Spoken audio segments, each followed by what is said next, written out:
राजधानी दिल्ली में सत्ता के नशे में चूर निवर्तमान निगम पार्षद के पिता पर एक शख्स ने गंभीर आरोप लगाए हैं। किराड़ी के एक समाजसेवी जितेंद्र सिंगला ने आरोप लगाया कि छोटे से विवाद पर निवर्तमान निगम पार्षद के पिता ने उन पर हमला कर दिया, जिसमें उनको गंभीर चोटें आई। पुलिस पीड़ित की सूचना के आधार पर शिकायत दर्ज कर लिया है और आगे की कार्यवाही में जुट गई।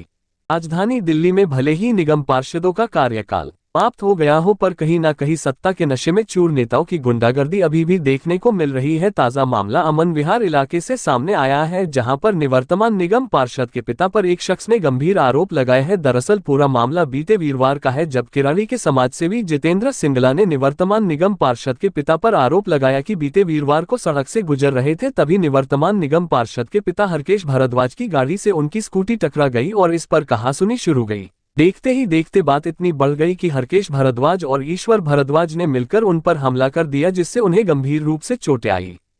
इसके बाद उन्होंने 112 नंबर पर कॉल कर पुलिस को सूचित किया, जिसके बाद पुलिस ने मौके पर पहुंचकर अस्पताल में उपचार के लिए भर्ती कराया। जितेंद्र सिंगला ने आरोप लगाते हुए कहा कि वह हमेशा समाजहित के काम करते हुए जनप्रतिनिधि के खिलाफ अपनी आवाज उठाई है।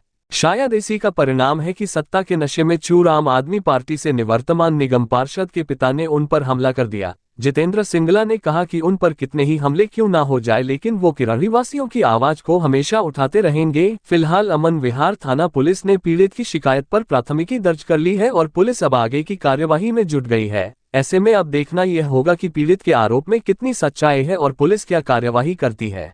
क्या वारदात घटी आपके साथ बताएं। 1 सितंबर 2022 को दोपहर 2:30 बजे मैं खाने के लिए जा रहा था। वहां पर किराड़ी विधानसभा के वार्ड नंबर 41 के एक्स काउंसलर रविंद्र भारद्वाज जी के पिताजी हरकेश भारद्वाज जी वहां पर आए।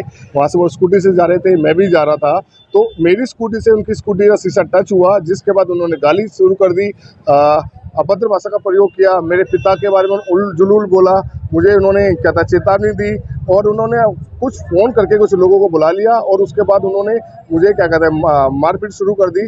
और मैंने भी फ़ोन करके अपने बड़े भाई को बुला लिया। उसने बीच बचाव नहीं करता तो जो चेहरा आप साफ देख रहे हैं, मेरा चेहरा पूरी तरह से खराब कर दिया जाता।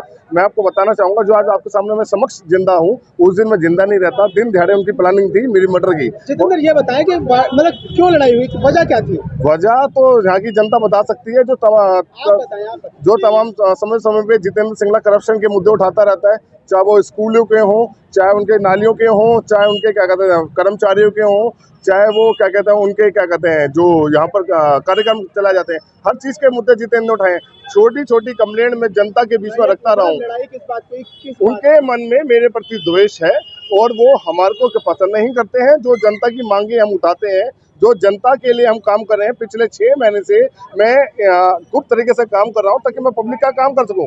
पूरी विधानसभा में एक भी पेट्रोल पंप नहीं है, हमने इसके ऊपर काम किया। सीसीटीवी कैमरे खराब है, उसके ऊपर हम काम कर रहे हैं। यहाँ पे जाम लग जाता है, हम काम कर रहे हैं। हर दिवाली पे हम यहाँ पे अपने वॉलंटियर लगाते हैं, 100 वॉलंटियर हमारे लगते हैं। एक भी वो काम नहीं कर रहे जो जितेंद्र कर रहा है। तो उनकी महत्वाकांक्षा है कि जितेंद्र इनडायरेक्टली इस पीछे से हट जाए। हर विधानसभा चुनाव चाहे लोकसभा चुनाव हो, मुझे ऑफर दिया जाता है कि जितेंद्र हमारे साथ शामिल हो जाओ। मैंने साफ कहा है, मैं जनता से हूँ, जनता के बीच में रह के काम करूंगा। रही मेरी जान की, ये जीवन आज है कल नहीं होगा, किसको क्या पता कौन कब तक जिएगा। अगर कुछ लोग उस दिन मेरी मदद नहीं करते, आपके चैनल से सभी का शुक्र अदा करना चाहूंगा जिन्होंने मुझे बचाया। दिन मेरे पास फुटेज है, मैं आपको दिखाऊंगा, उन्होंने मेरे चेहरे पे मारा है। जो बात अगर आपसे भी गलती हो जाए, मीडिया के बंधु इतने सारे हैं, तो वो ये कहेंगे कि कोई गलती हो जाए तो उसको माफ कर दिया जाता है, बैठ के सुलझा दिया जाता है।